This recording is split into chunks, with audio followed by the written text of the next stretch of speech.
And I'll have that coming up in a forecast here in a few minutes. Tom? Thank you. A young man gunned down while sitting in his car on his cell phone. His family trying to comprehend who would want to shoot this 22-year-old who they say worked, mentored young men, and led a church choir. And I don't understand. And that's what we keep trying to just understand. Like, it's just, why? Like, why would they hurt an innocent boy? His family heartbroken, struggling to deal with the violent death of a loved one they call a gentle giant. According to police, someone shot 22-year-old Jerry Brown as he sat in his car on Henrietta Street in the Grand Park neighborhood of Northwest Jacksonville. Channel 4's Kamasi Aaron spoke with the victim's family and friends. She's joining us live from Springfield, where Brown worked and lived. Kamasi. Mary, and those friends and family members told me that Brown was always here at work. And if you look at the cafe where he worked, you can see people have stopped by here leaving flowers. The cafe is closed today just because of his death. In fact, the day he died, he was working. He went to choir practice. He stopped by a friend's house to help them finish painting a wall, and then ended up at his aunt's house visiting family.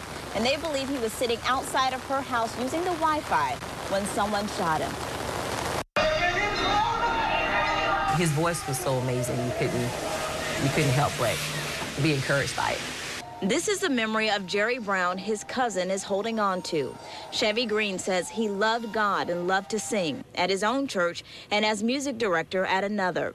That's part of the reason why she couldn't believe someone shot him as he sat in front of his aunt's house in a car. That's my baby cousin. He's 22. 22. Never an arrest, never a referral, never anything. He was an angel. Green says Brown loved his family and went to Rains High, where he volunteered with young men after he graduated. He was born and raised in Springfield, where he still lived and worked at 3 Layers Cafe. Green owns the restaurant and closed it today. Still, people came by to show their respect. I just had to, because Jerry, he was a gentle giant. Yolanda Copeland would see Brown almost every day at the restaurant. When I come in, they call me Yoli. He just, hey, Yoli, that was Jerry. Hey, Yoli, welcome. You know, I'm so glad to see you. That's how he was, and I don't think you can find anyone that would have a bad word for him. That's what's making this so hard for his family to understand.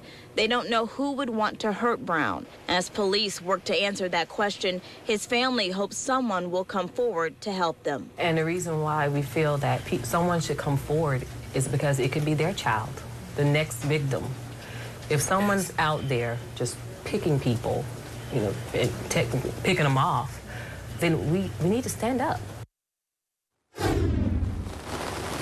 Now, Brown's 23rd birthday would have been on February 16th, and instead of celebrating his birthday, his family will be here having a fundraiser at 3 Layers Cafe to raise money for reward for any information leading to an arrest in his death.